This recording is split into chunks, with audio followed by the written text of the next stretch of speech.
is Samuel. I'm an aspiring horror author, and in this video I will be reading the prologue and first chapter of the novel I've been working on for the better part of 2 years now. Not my typical ASMR content, but I thought I'd give it a go, a little self-promotion. I've never claimed to be the best out loud reader, if you will.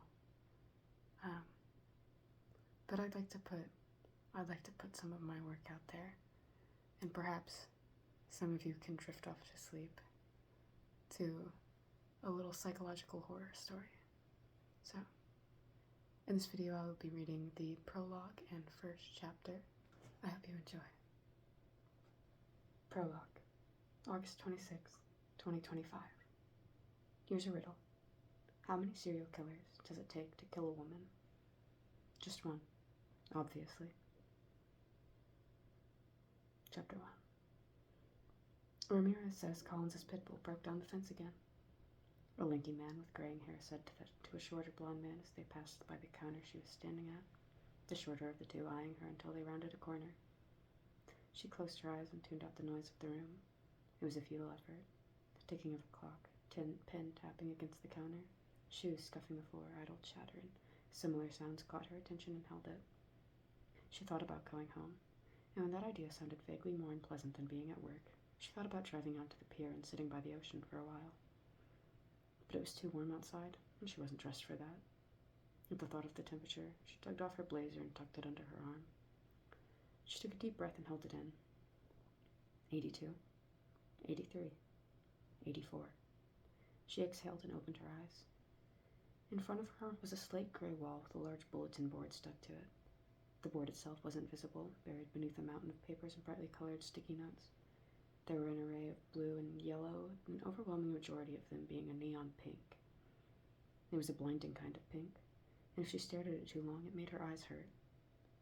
The contents of the paper were of little importance to her, but something about the board was mesmerizing. Over the sticky notes and papers, there was a small flyer advertising caffeine tablets that read, "Are you awake right now?" The entire building was dull. The high gray walls and white tile floor, the headache-inducing fluorescent can lights. Everything about the building evoked a feeling of despair.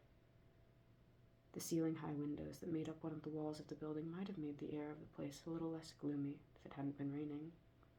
The people, too, were miserable. They all walked about in a stupor, the chatter between them dreary and boring.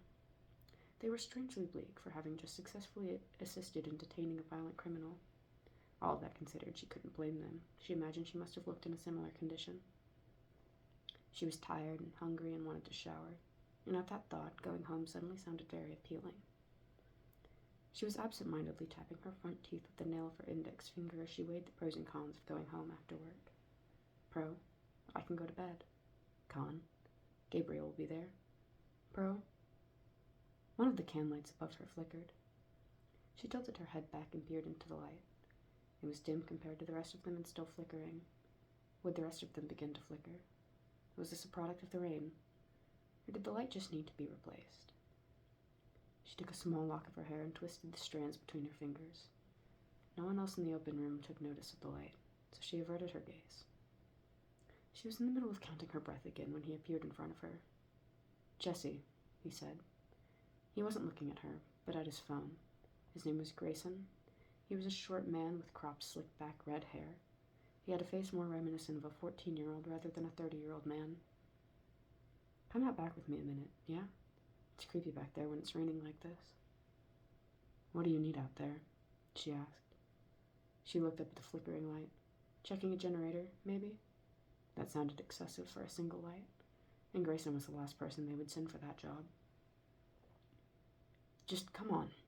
You don't need to interrogate every person you talk to. You know you're off the clock right now." He grinned at her when he said it, which made him look even younger. "Make it fast." As it would quickly turn out, Grayson didn't have much business in the back alley of the station. The sky was overcast, water filled the holes in the pavement, and from their place by the door, Jessie could see her car just down the alley. They were required to park there by the department. Their vehicles tended to unsettle the people in the typical employee parking spaces.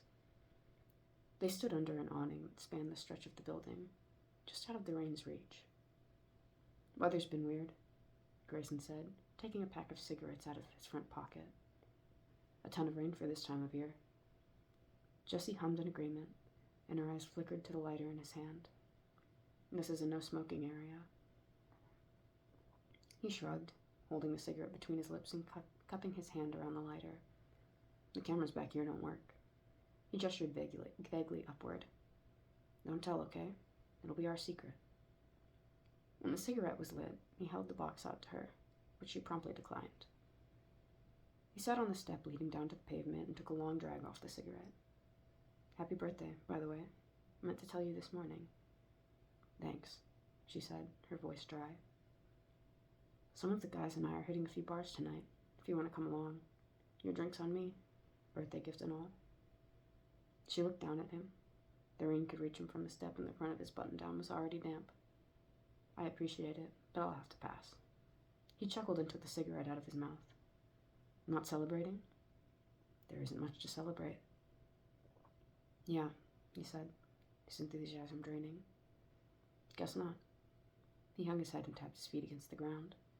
They fell into an uncomfortable silence. Jessie turned back to the door, but as she twisted the knob, Grayson asked, "How's your sister doing? Mikey's getting pretty old now. It's got to be a handful." "She's fine," Jessie said, looking over her shoulder at him. She wasn't interested in discussing her personal life.